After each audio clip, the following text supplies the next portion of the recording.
Tudo bom, doutor? Tudo bem, doutora Giovana? Como tem passado? Tudo bem. E por aí? Muito bem, obrigado. Ai, que bom. Fazia tempo já que a gente aqui do IBEDIM estávamos querendo fazer esse convite. Temos acompanhado o trabalho que o doutor vem desenvolvendo. Parabéns. E, Obrigado. e a gente tem muito, eu tenho certeza, a ouvir aqui essa noite. E a bioética, ela emerge mais do que nunca, né, doutor? Sim, o tema da bioética, mais do que nunca, tem chamado a atenção. Eu me lembro, doutora Giovana, quando eu comecei a estudar bioética na graduação em Direito, que os meus professores falavam, olha, estuda outra coisa, processo civil, direito civil, constitucional, mas bioética, isso é coisa de médico, isso não é tema jurídico.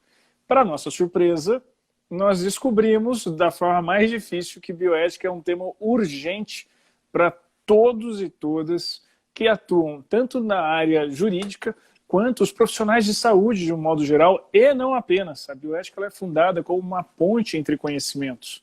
Então, não só a advocacia, os profissionais jurídicos, os profissionais da saúde precisam dialogar, mas também historiadores, filósofos e tantas outras pesquisadores profissionais da área de ciências humanas e sociais aplicadas têm muito a contribuir. É uma né? Uma transdisciplinariedade, todas as áreas, como o doutor disse, estão envolvidas. A gente precisa mesmo desse conhecimento, eu acho que mais amplo, mais holístico, para a gente tentar chegar a uma decisão, talvez, mais acertada para aquele que é destinatário final da saúde e para os médicos também, para todos os profissionais que estão envolvidos nesse dia a dia, sempre em busca Exatamente. dessa dignidade aí, elencada na Constituição. Mas, doutora, a bioética assim, é um tema complexo, como o senhor já deu aqui algumas pistas para a gente, e trabalhamos com o início da vida, com a questão da alocação de recursos, os avanços tecnológicos, até preservação também do meio ambiente e fim de vida também. É bastante coisa para a gente trabalhar, mas eu quero entender, doutor, e aqui eu acho que tem muita gente também que está começando, temos profissionais da saúde que estão ávidos por entrar nessa seara aí do conhecimento, que é super importante para todos. O que é, doutor, qual seria o conceito de bioética na sua concepção, o conceito mais acertado? Nós podemos ver a bioética como uma nova área do conhecimento. É uma área do conhecimento que ela não pertence nem às exatas, nem às biológicas, nem às ciências da saúde, nem às ciências jurídicas, nem às ciências humanas, nem às ciências sociais. É uma área que, na verdade, ela é criada artificialmente. Por que artificialmente? Porque foi uma necessidade humana. Então ela é criada justamente no encontro de todas essas ciências como uma ponte para que todas elas dialoguem entre si sobre os impactos éticos do desenvolvimento tecnológico sobre a vida.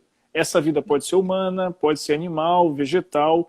Essa tecnologia pode ser biotecnologia, nanotecnologia, tecnologia quântica, a tecnologia virtual. No fundo, é o espaço onde vai se dialogar e se aplicar. Esses dois elementos são importantes, porque há coisas que nós não sabemos o que é. Então nós precisamos conversar para poder entender o que era aquilo. Como, por exemplo, as situações de terminalidade de vida, para entender quando é um assassinato, um homicídio, ou quando é ortotanásia, que são coisas bem diferentes. Ou ainda para decidir, que é o momento em que a bioética ela cria instrumentais para ajudar na tomada de decisões difíceis à beira do leito. Por exemplo, eu tenho um respirador e 10 pacientes. A quem eu devo entregar este respirador primeiro? Essa é uma pergunta bioética. Uma paciente rejeita um tratamento, uma intervenção médica. O médico deve respeitar ou não deve respeitar? Essa é uma pergunta bioética. Então a bioética ela tanto questiona e procura encontrar respostas, quanto também a bioética, naquilo que ela já é mais sedimentada, ela cria instrumentais para fomentar, fundamentar, apoiar a tomada de decisões nos corpos clínicos, nos corpos jurídicos, nas mais diversas situações difíceis que a tecnologia tem propiciado hoje em dia que nós vivenciamos. É porque muitas vezes o direito ele não consegue ter uma resposta exata, uma solução ideal. A gente precisa ter um aprofundamento, talvez ampliar mais os nossos conhecimentos, para a gente ver muito além daquele aspecto dogmático, jurídico, mas talvez buscar na humanização, buscar na empatia, no olhar, né, frente ao outro. E talvez a bioética, ela seja, talvez não, tenho certeza que ela tenta colocar esses dilemas em um espaço mais confortável para as pessoas que estão envolvidas naquela situação. E, doutor, a bioética, como que ela, assim, ela nasceu? Qual que foi a necessidade surgida na época que falou, não, quem que conceituou essa terminologia? Quem que criou essa disciplina? A primeira vez que a bioética foi formulada, até onde nós sabemos, foi em 1927, com um pastor presbiteriano chamado Fritz Jahr, na Alemanha. Eu queria chamar a atenção para a data, 1927, porque então, 2 anos depois de Hitler ter publicado a obra dele, Mein Kampf, em que ele prega justamente a eugenia, que era um conceito que na época era visto como algo bom, com algo que a ciência possibilitaria para a melhoria da humanidade. Isso que é perigoso, né? Muito perigoso. Ele prega, toda vez que política e ciência se misturam, é particularmente perigoso. Ele pregava a eugenia como algo que seria benéfico para os povos alemães, arianos, indo contrário, perseguindo, né, os povos judaicos, né, com um discurso antissemita. E aquele discurso cola. É uma espécie de biopopulismo que cola.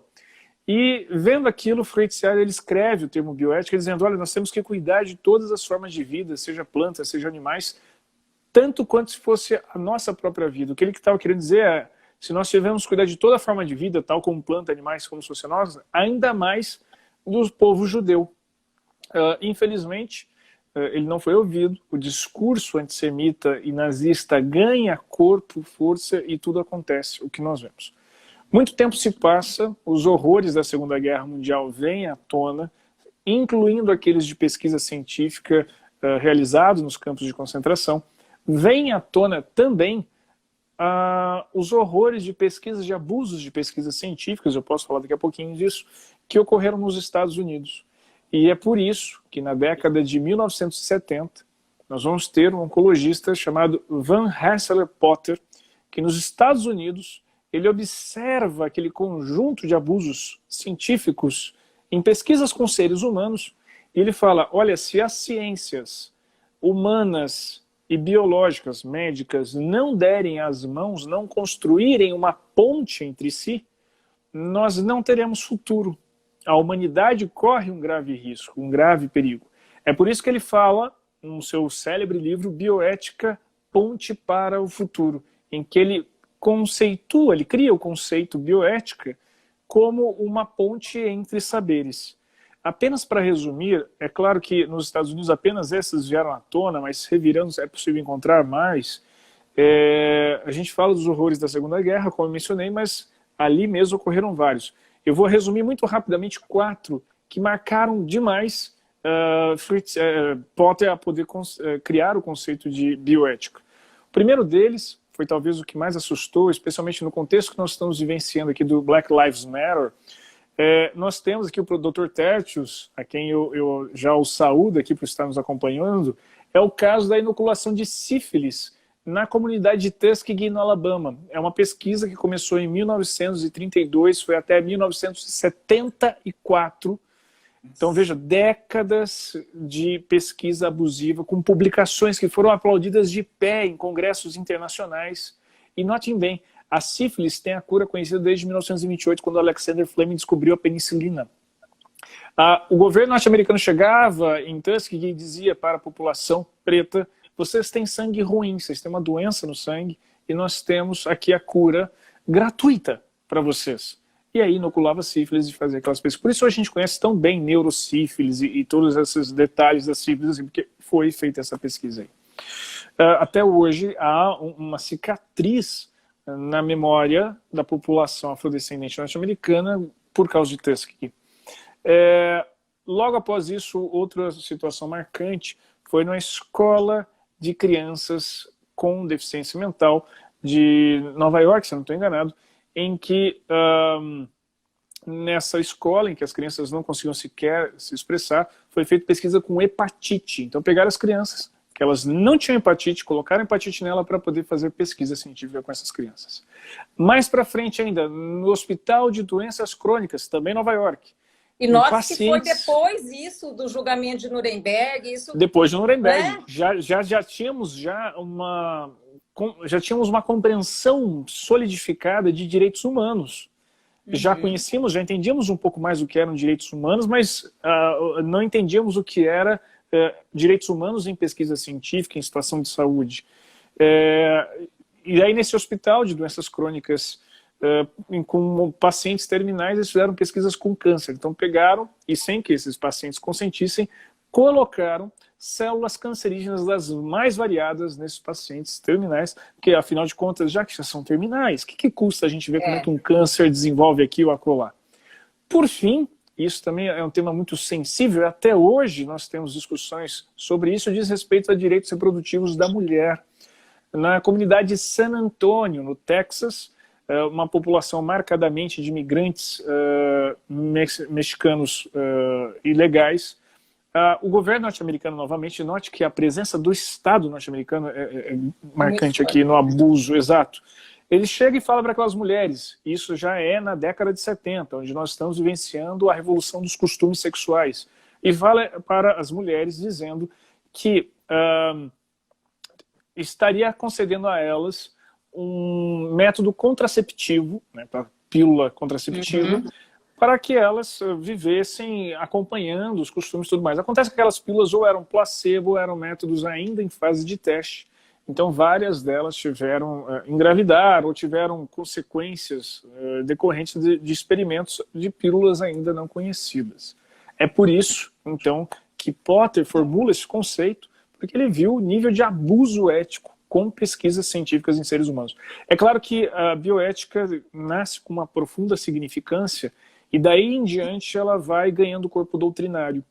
É aí que surgem, por exemplo, os princípios da bioética, que falaremos logo mais, mas é aí também que ela vai ganhando outra dimensão para não ficar apenas com a questão da ética em pesquisas com seres humanos. Hoje, ética em pesquisas com seres humanos é apenas um dos pilares, né?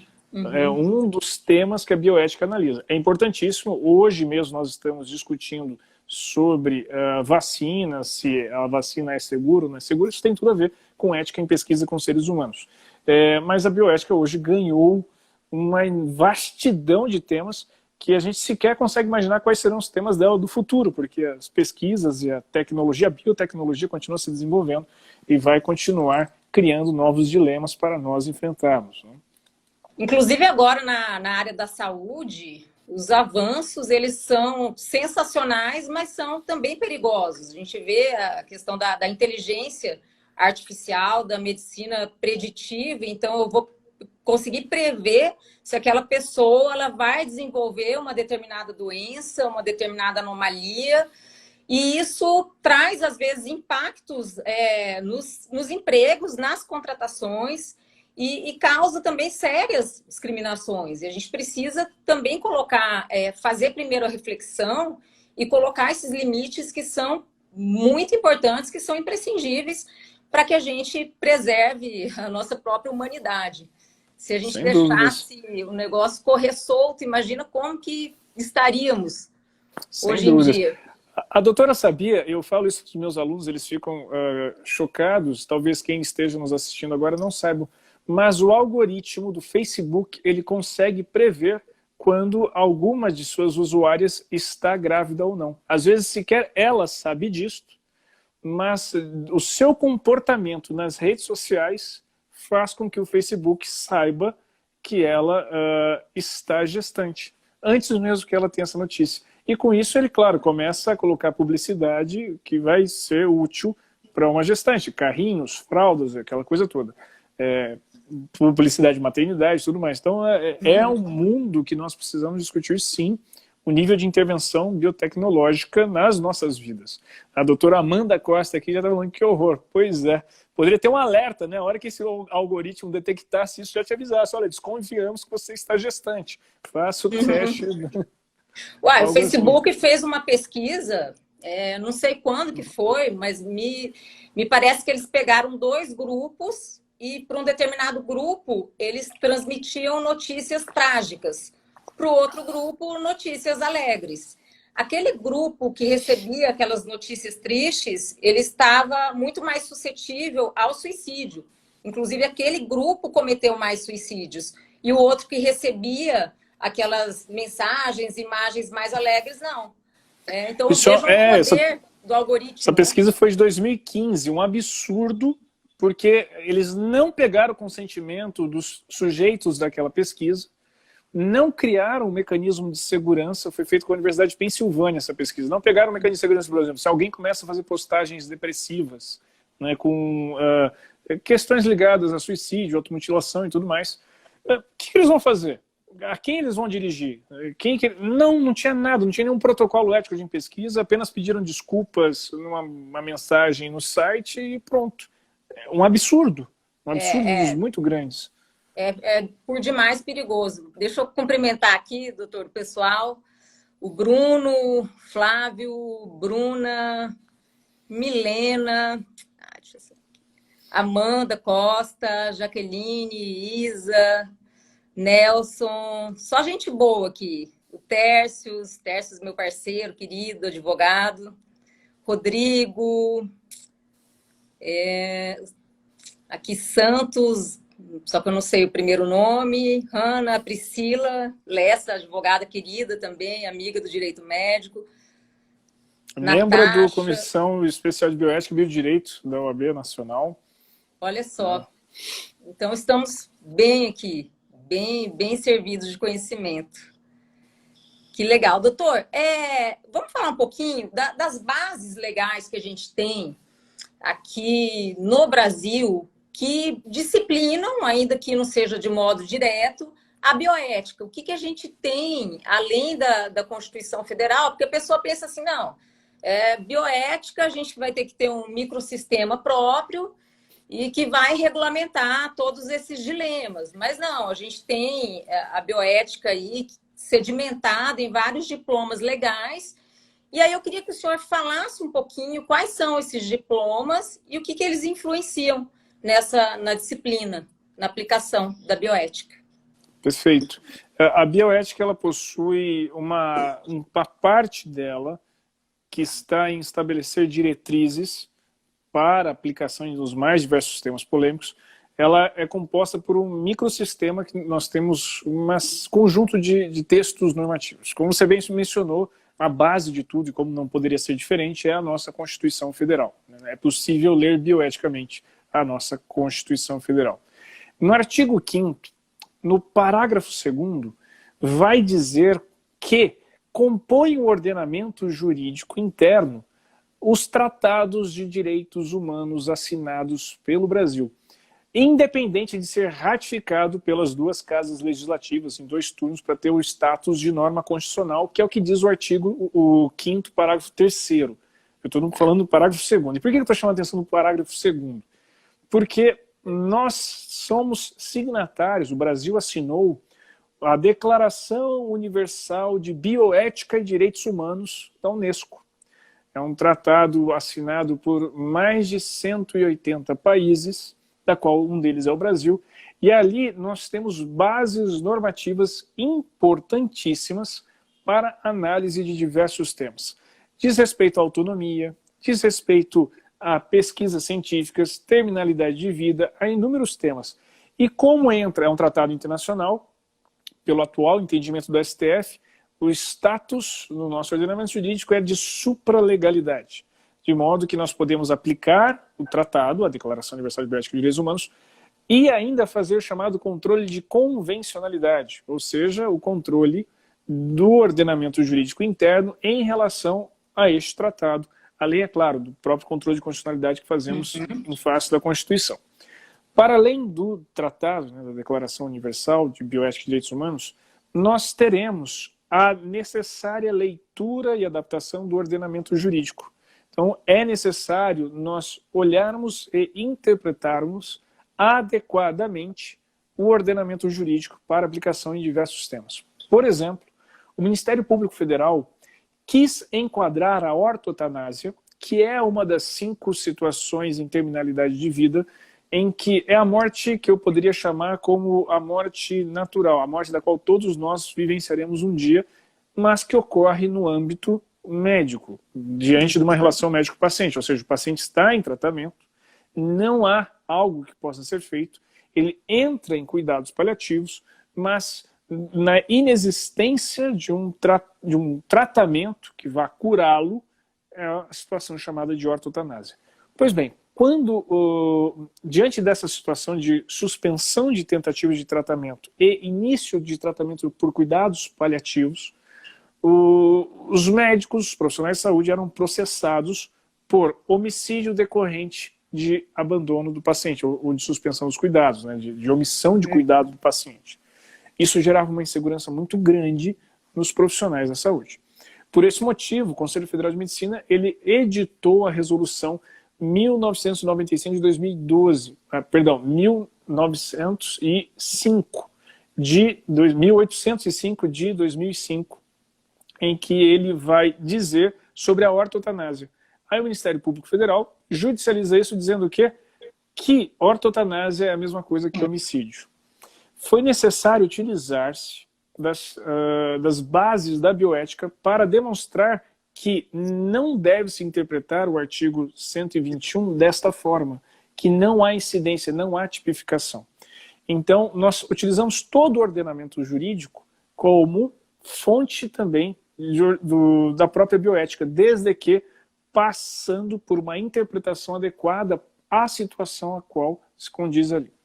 Além do ordenamento jurídico, aí agora nós entramos em especificidades que dizem respeito à microrregulamentação, que são alguns órgãos que fazem a normatização através de decretos, resoluções e portarias. Então, por exemplo, um dos principais órgãos nesse sentido, que tem tomado a vanguarda da bioética, na sua microrregulamentação, tem sido o Conselho Federal de Medicina, com diversas resoluções que ele lança. Então, por exemplo, quando eu falo de situações de planejamento familiar, fertilização in vitro, gestação por subrogação, a famosa barriga de aluguel, e todas essas situações, eu vou na resolução 2168 do Conselho Federal de Medicina, que vai falar sobre essas circunstâncias. Se eu quero falar sobre testamento vital, resolução 1995, se eu quero falar sobre várias questões, eu vou ter algumas resoluções do Conselho Federal de Medicina dando orientações aos médicos de como fazer isso, porque é importante dizer, a resolução ela vincula os médicos, ela não vai vincular a enfermeira, ela não vai vincular outro. Nós vamos ter algumas outras resoluções das outras profissões de saúde, nós vamos ter as resoluções do Conselho Nacional de Saúde. Por exemplo, quando eu falo de pesquisa científica com seres humanos, eu me refiro à resolução 466 do Conselho Nacional de Saúde, que vai estabelecer o sistema CEP-CONEP, né, que é o Conselho de Ética em Pesquisa e o Conselho Nacional de Ética em Pesquisa. As pesquisas com animais também vai ser uma resolução do Conselho Nacional de Saúde. Então, tudo isso nós chamamos de microrregulamentação.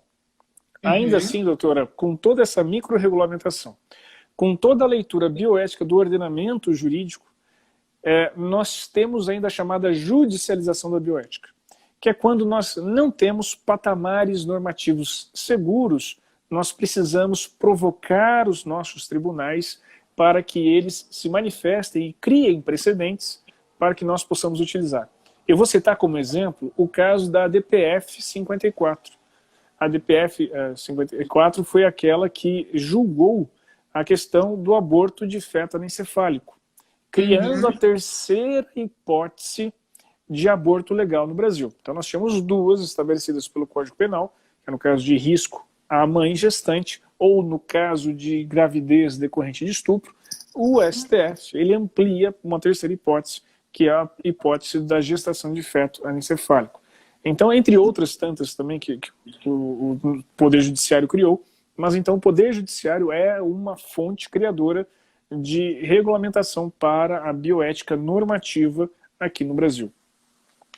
Olha aí, doutor, olha tanto de coisa que ele trouxe para a gente. Então, falando no espectro de legislativo, ele trouxe para a gente esses microsistemas, que, por exemplo, a lei do transplante de órgãos, a gente tem a lei do planejamento familiar, a lei de biossegurança, o estatuto da criança e do adolescente. A gente pode trabalhar, claro, com a base da Constituição e temos ainda as resoluções de alguns conselhos profissionais, principalmente do Conselho Federal de Medicina, que dá suporte, inclusive, para o Poder Judiciário dirimir eventuais dúvidas de interpretação ou lacunas que podem existir no ordenamento jurídico.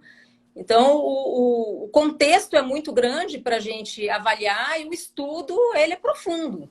Né, doutor? Não dá para a gente ser superficial em se tratando de bioética. A gente precisa conhecer com profundidade várias legislações, resoluções, até mesmo do CNJ, da Anvisa, e tem muita coisa para discorrermos e ampliarmos aí o nosso conhecimento.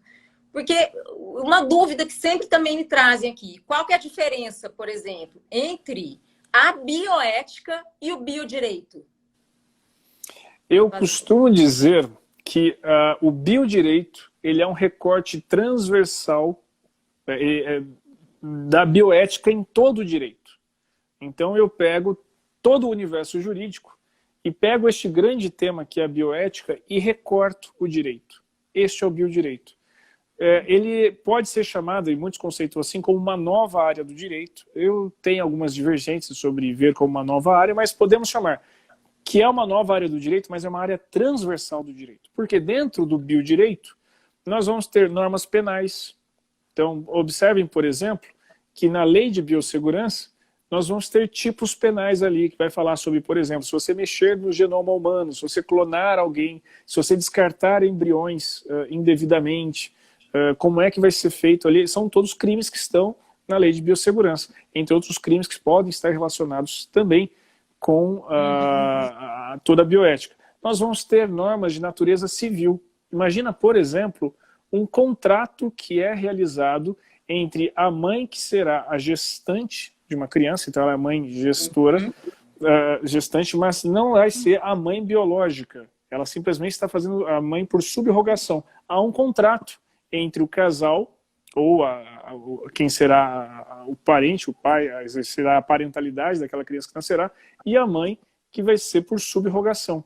Eu tenho, portanto, normas contratuais que precisam ser interpretadas e adequadas a essa situação bioética.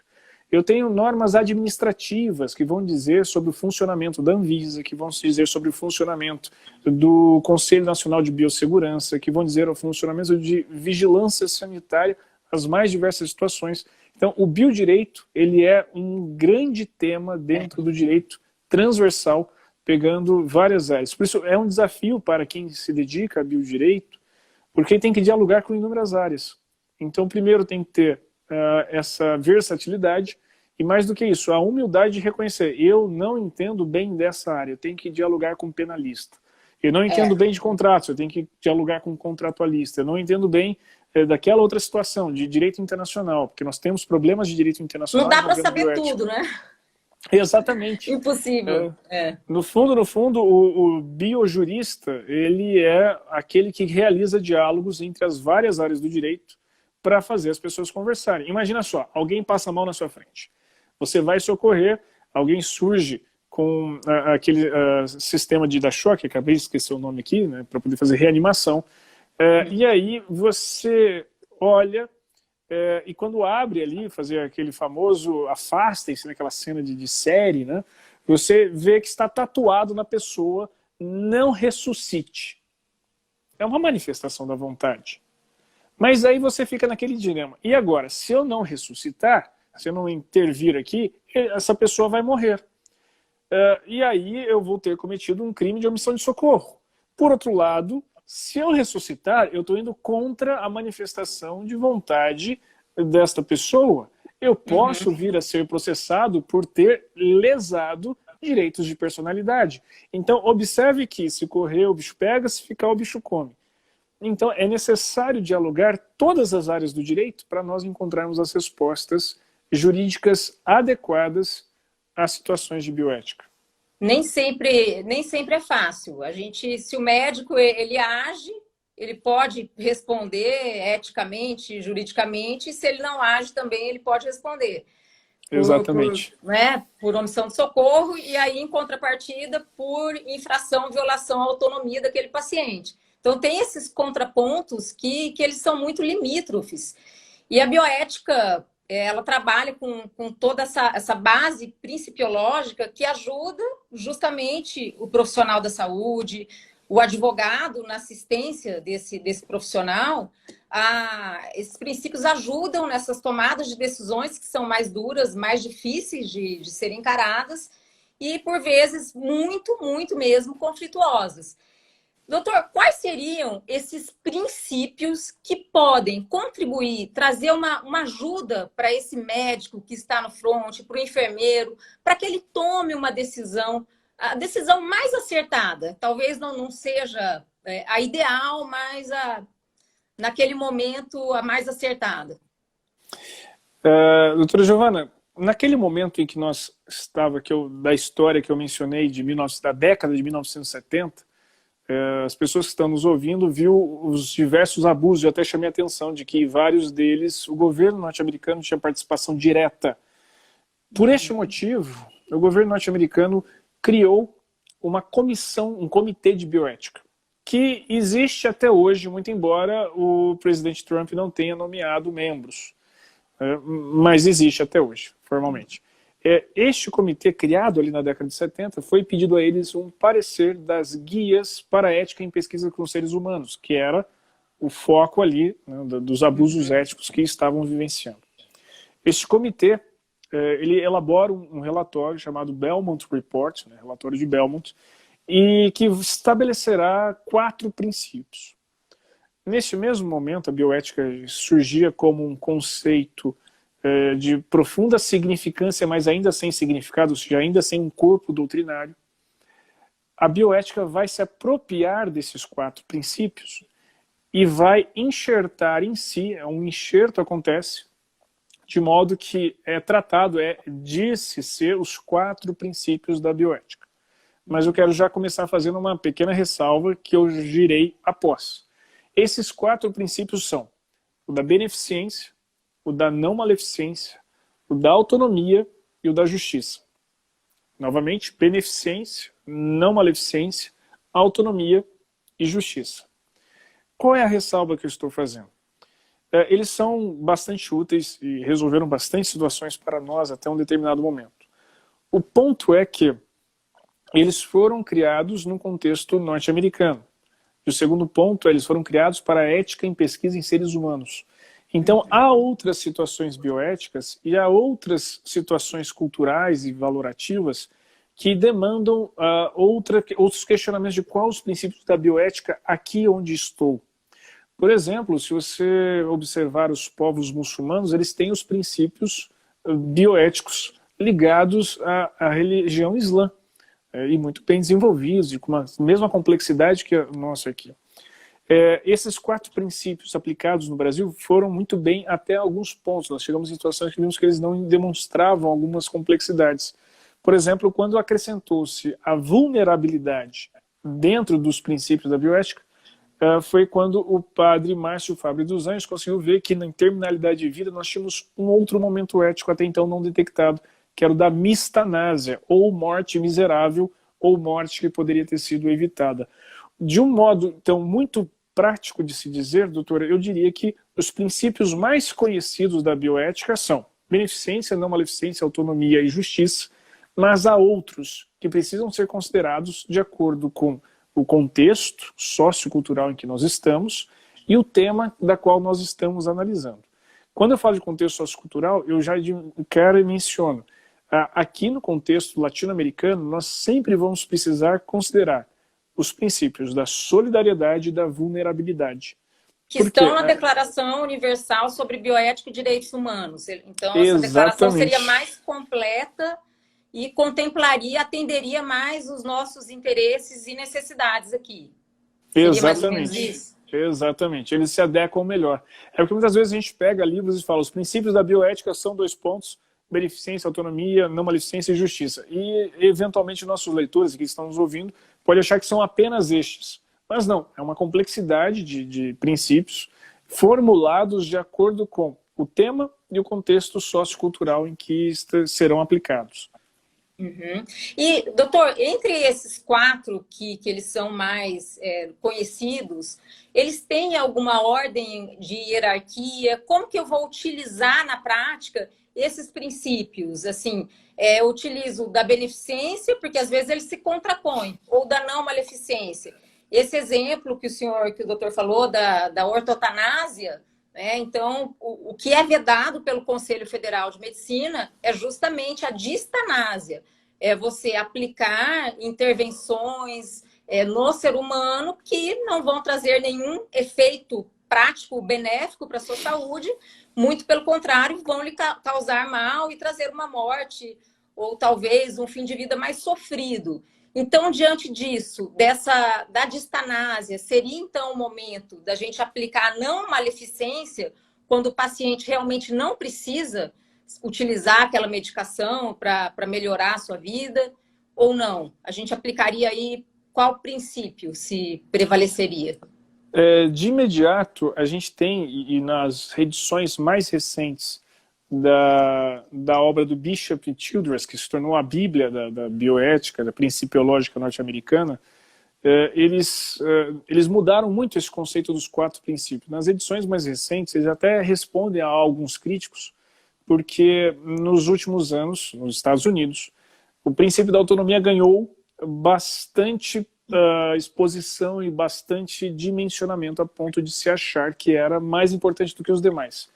Hoje em dia, eles já respondem tais críticas dizendo, veja, não é o princípio mais importante o da autonomia, ele tem que ser observado. Mas o da não maleficência, ele é de cara aquele que tem que ser o mais respeitado.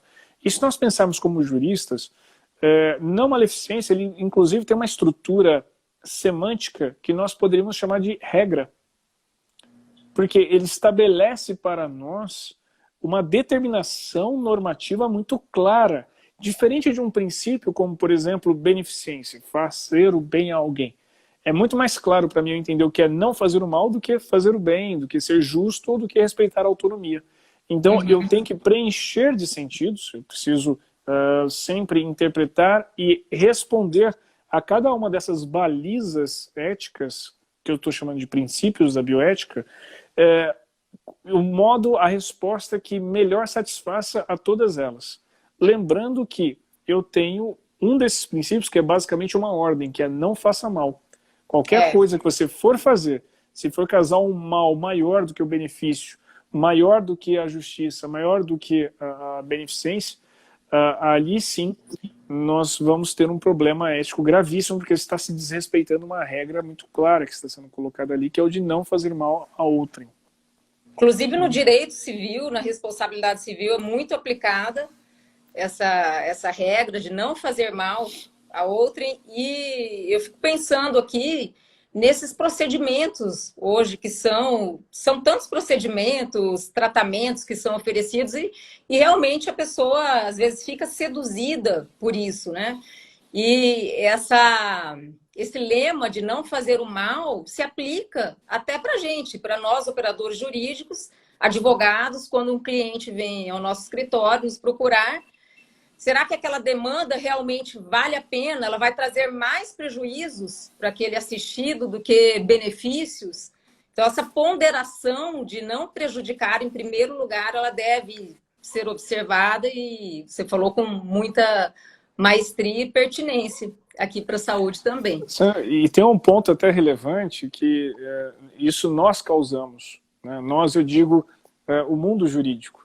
Nós criamos a chamada medicina defensiva, que é isso? De tanto processarmos profissionais de saúde, de tanto judicializarmos a relação médico-paciente, nós criamos um receio nos profissionais de saúde. Eles têm medo de serem processados, de modo que passaram a exercitar a medicina ou suas profissões sanitárias, prevendo onde é que pode dar problema.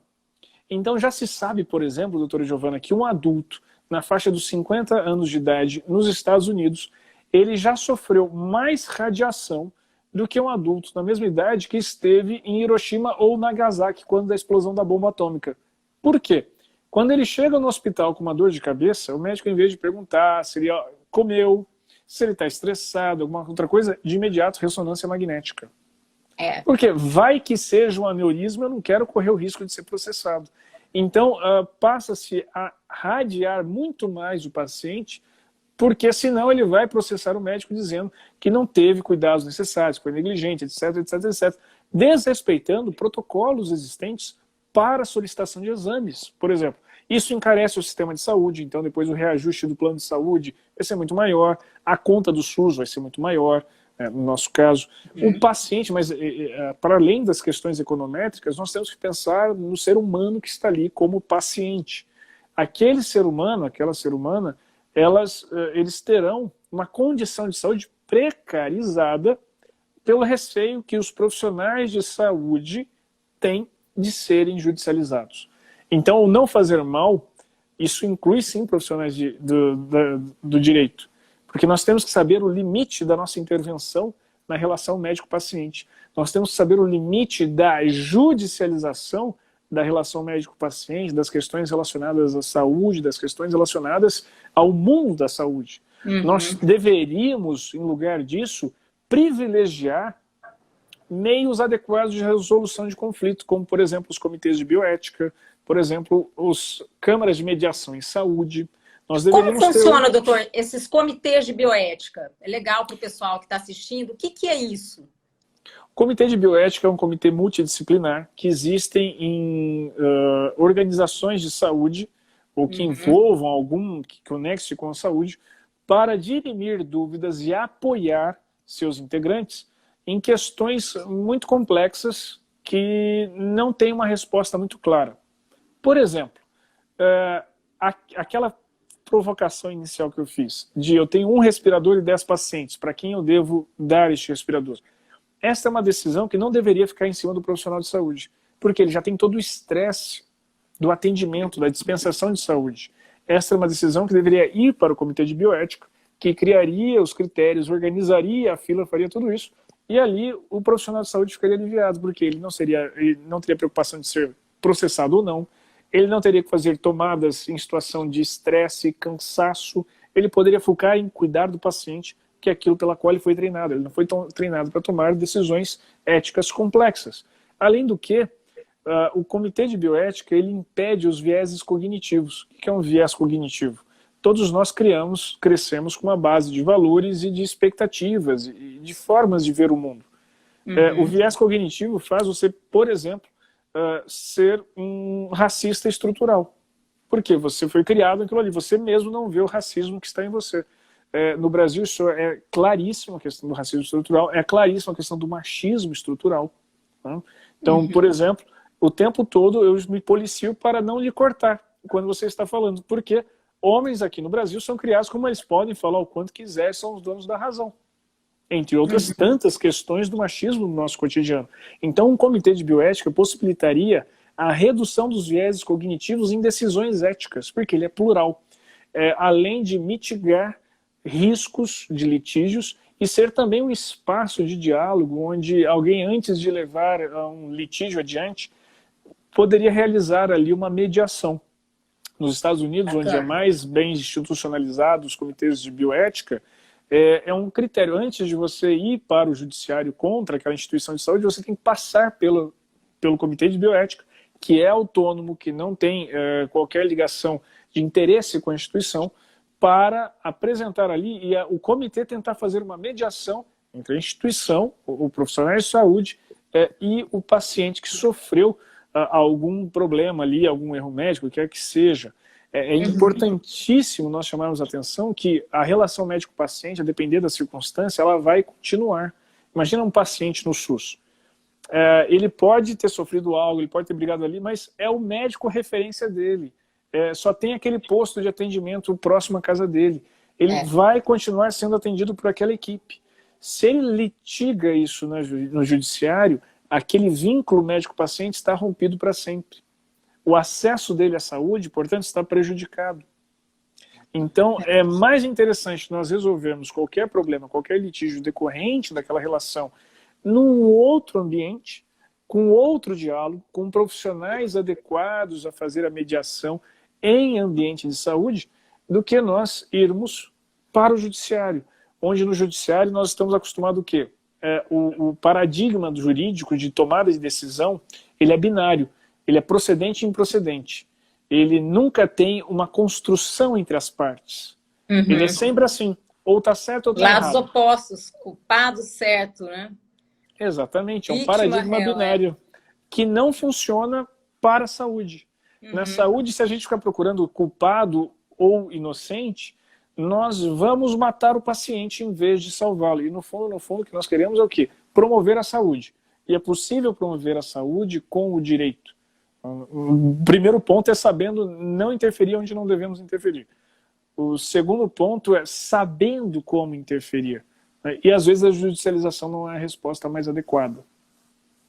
Judicialização, eu digo que é quando aquele cidadão não conseguiu mesmo, de forma alguma, obter aquele direito fundamental que ele precisa. Um paciente que não tem acesso a uma medicação, e mesmo assim é necessário que o advogado tenha o olhar dele tentar, nas vias extrajudiciais, a composição desse conflito. Acho que todo mundo sai ganhando, o sistema inteiro, o paciente, o médico, o plano de saúde, a rede pública. Acho que a gente tem que olhar muito além daquela relação que está instalada e olhar mais mesmo para o coletivo. Doutor, chegou uma pergunta aqui. Como que a bioética, porque a gente fala muito de bioética dentro da medicina, então a gente aplica aqui para aquele profissional médico, mas e os dentistas, os fisioterapeutas, os enfermeiros, os psicólogos, que foi essa pergunta que chegou. Como que a bioética ela entra na psicologia? Como que ela pode ajudar esse psicólogo?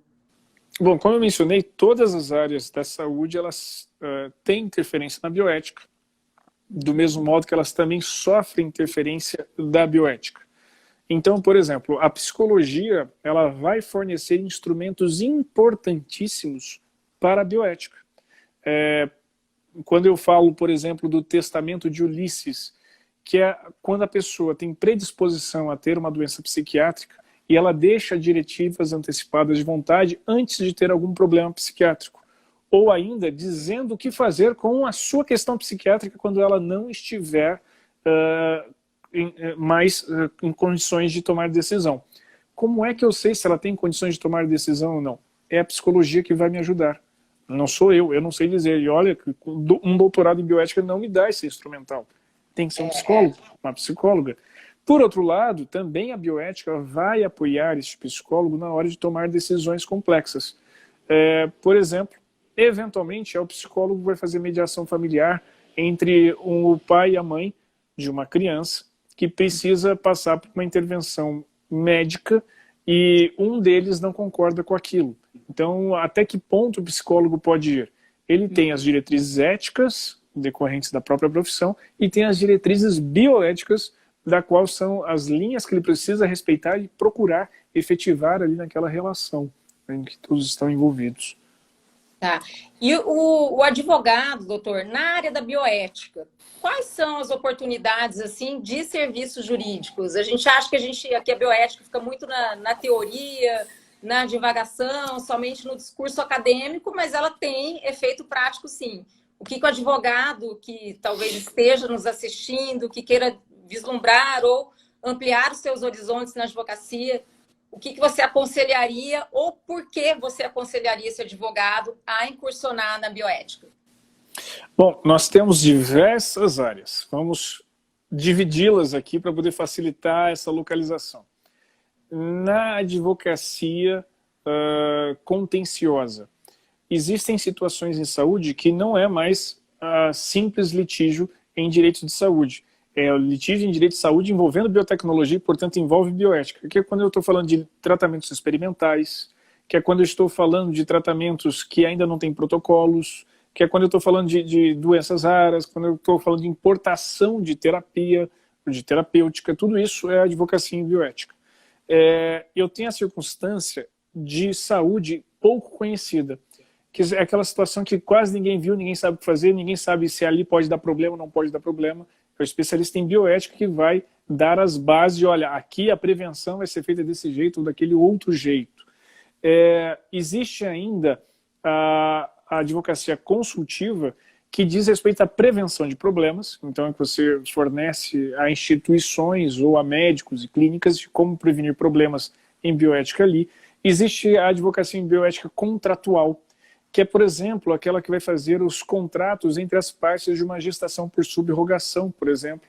É aquele advogado que vai fazer diretivas antecipadas de vontade. É interessante porque eu vejo advogados hoje se dedicando muito a fazer um planejamento sucessório patrimonial, de modo que o seu cliente está preocupado. Quando eu morrer, não quero que meus herdeiros briguem. E mais do que isso, eu tenho um herdeiro ali que eu sei que ele tem problemas conjugais, isso vai dar problema, tem aquele outro que vai fazer isso, tem problema. Então ele cria uma arquitetura patrimonial para já fazer as alocações com a menor incidência tributária e prevenir alguns problemas que ele já está antevendo, porque ele conhece os seus vínculos familiares. Veja, esta mesma preocupação diz respeito não só ao patrimônio, mas também ao que vai acontecer quando ele estiver internado. Ao que vai acontecer quando ele estiver internado e em terminalidade de vida, que são duas circunstâncias. A família briga, a família não se fala, o velório fica com um clima fúnebre e bélico. E as pessoas sabem os vínculos familiares que possuem, os riscos disso acontecer. A diretiva antecipada de vontade, ela é feita por um advogado especialista em bioética. Então veja o grande campo de quantas pessoas que estão me ouvindo neste momento que não estão pensando, puxa vida, realmente, se eu deixasse uma determinação agora de quando eu estivesse inconsciente o que é que deve fazer, eu vou evitar que minha família brigue entre si. Eu vou evitar que alguém fale, mas ele talvez tivesse sobrevivido se você não tivesse pedido a suspensão daquele tratamento. Você tira este peso de cima dos seus vínculos familiares e assume para si, para que eles possam ter tranquilidade na hora de tomar decisões neste momento. Então, essa é uma grande área de atuação. E tudo isso eu estou falando no âmbito da advocacia privada. Ou seja, você advoga para alguém. Agora existe uma outra advocacia que é de litígio estratégico. E esta é particularmente muito interessante. Diz respeito, por exemplo, a grupos. Pacientes com uma determinada doença rara, que queiram ver o seu direito ser efetivado, seja porque não tem verbas em pesquisa, seja porque não conseguem criar ou autorizar no Brasil um determinado protocolo de tratamento. Veja, nós estamos, só para mencionar um que está na moda, canabidiol. Veja, foi preciso muita briga, muita judicialização especializada, com advogados especializados, para que a Anvisa soltasse a resolução do seu colegiado diretivo, número 34, para fazer o uso compassivo de canabidiol no Brasil. Mas, além dessa questão de tratamentos com alguns órgãos, você pode, por exemplo, fazer advocacia perante tribunais, até mesmo perante o STF, que é a advocacia de amicus curiae, em que você vai levar a opinião daquele grupo que diz respeito, que tem um interesse coletivo, para que o tribunal ouça aquele interesse. Você vai dar voz a minorias que não possuem voz, que não são ouvidas, cuja dor não é percebida, não é sentida pelo tribunal e sequer pelo legislativo. Então, o advogado que faz advocacia para grupos, né, que eu poderia dizer aqui tem um aspecto mais público, por assim dizer, ele representa o sofrimento, as dores e as necessidades de grupos específicos perante os poderes, perante os órgãos, e consegue realizar a efetividade de direitos fundamentais também aqui no país. Então, agora o STF, ou o STJ, vai decidir sobre a obrigatoriedade ou não do plano de saúde conceder a reprodução assistida, a fertilização in vitro para os seus usuários. E aí existe uma controvérsia muito grande entre as turmas do STJ. A terceira turma é bem mais liberal, a quarta turma ela é mais radical, ela é mais em favor do fornecedor de serviços. E a gente está nessa situação. Então, para quem quiser defender o usuário desse plano de saúde, entrar nessa perspectiva mais aberta, mais geral, seria um caminho interessante, considerando que a reprodução assistida, a fertilização in vitro, é um meio de se possibilitar, de se contemplar o atendimento ao planejamento familiar. Então, não tem aquele viés unicamente de fazer um desejo ou um capricho daquele paciente. No SUS já é possível, né? O poder público, a rede pública é obrigada a fornecer a fertilização in vitro. Agora, na abordagem dos planos de saúde, a gente não tem ainda uma questão consolidada pelo STJ. Mas tomara que a gente encaminhe numa perspectiva melhor aí para os usuários, porque eu tô bastante desiludida com os rumos que estão tomando em relação ao consumidor de serviços. Eu acho que os direitos, cada dia, estão sendo mais sacrificados, mais retirados, e talvez voltar um pouquinho a tudo que a gente já conquistou e tudo que gerou essa nossa conquista. Por que isso aconteceu? Né? Para que a gente não perca de vista e não esqueça tudo que aconteceu. Doutor, não sei se vai dar tempo, eu não sei ver aqui no Instagram quanto tempo nos resta, mas eu coloquei um cronômetro aqui, eu acho que faltam 2 minutos. Só para falar para o pessoal rapidinho aqui sobre a hemotransfusão, que é um assunto antigo, mas que ele é sempre polêmico e está em voga. Agora o STF vai decidir sobre isso. Mas em relação, fazendo esse contraponto entre o direito à vida, do médico que precisa salvar aquele paciente, precisa fazer essa transfusão, e do paciente que tem a sua crença religiosa, ele quer se autodeterminar, se autorregulamentar, como que fica essa situação? A gente sabe que quando o paciente ele está consciente, ele está lúcido, mesmo que isso implique em um agravo à sua vida, o médico ele é obrigado a não interceder, a não aplicar a terapêutica. Tá? E aí o paciente, como o senhor falou, ele vai arcar com os ônus dessa sua recusa. Agora, e se o paciente, por exemplo, ele tem uma diretiva antecipada de vontade, esse testamento vital ou a recusa, um documento de recusa terapêutica, chegue até esse médico, o que ele deve fazer? Ele deve atender essa recusa, porque como que o médico ele vai saber se aquele documento ele atende a critérios jurídicos específicos ou não? Ou ele precisa ir até o Ministério Público, precisa se socorrer da justiça para que ele tome uma decisão mais segura do ponto de vista jurídico. Se ele tem tempo, se não é uma situação de urgência, procure meios adequados para poder verificar ali a melhor solução. Mas, na dúvida, lembre-se sempre disto. O novo paradigma da medicina é do respeito às vontades, respeito à relação médico-paciente. Não é mais o paradigma paternalista, em que o médico sabe o que é melhor para o paciente. Hoje, a relação médico-paciente é uma relação de iguais. Tá. Excelente. Então, o médico tem em mente respeitar a vontade daquele paciente, suas crenças, seus valores, suas histórias. É por isso a necessidade da gente do profissional ter uma relação estreita com esse paciente. O grande problema é quando não existe uma relação prévia e o médico ele é pego de surpresa e não sabe se aquela vontade mesmo ela é real, ela é legítima, aquela vontade que está manifestada naquele documento. É difícil, né? Muito. Doutor, já falamos então aqui de diretivas antecipadas, falamos de hemotransfusão. Outra pergunta também que chegou para a gente. A autonomia do menor de idade. Eu queria que o senhor explicasse a diferença da capacidade civil né? E da autodeterminação, da autonomia, da lucidez, às vezes, que tem um menor de idade, ele tem um preparo já intelectual, cognitivo, para tomar uma decisão. Eu não sei se vai dar tempo de explicar, mas basicamente nós temos no nosso ordenamento autonomia, autonomia privada, nós temos a autonomia da vontade e nós temos a autonomia da capacidade de consentir. As duas primeiras diz respeito à possibilidade de fazer negócios jurídicos, de tomar decisões para si, e a terceira diz respeito a tomar decisões para si em relação à saúde.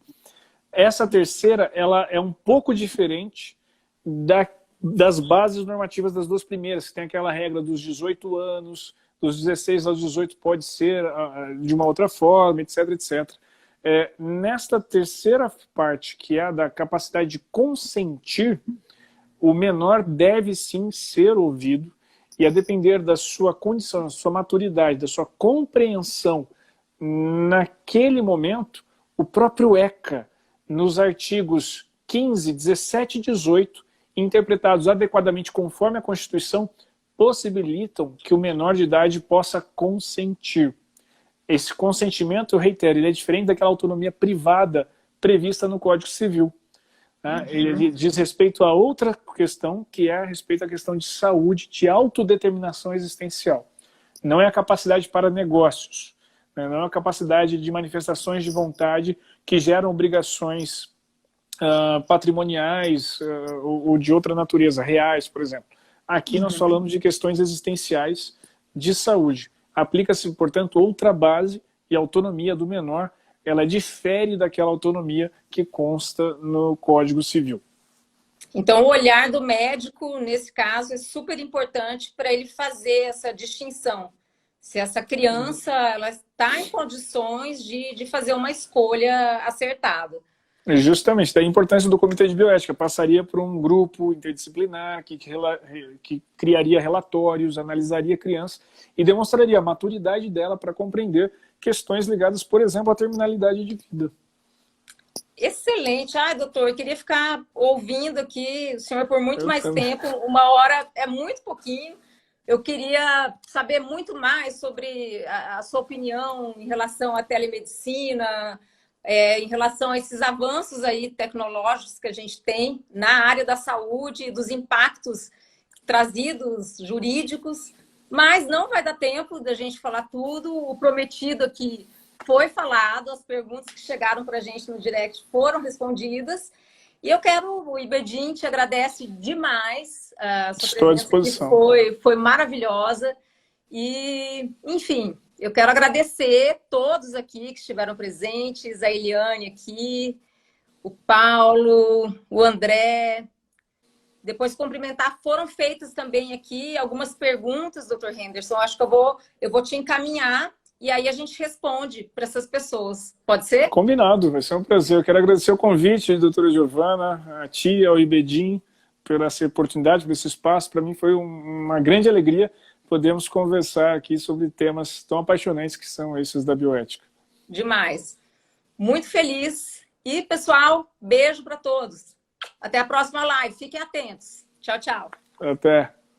Tchau.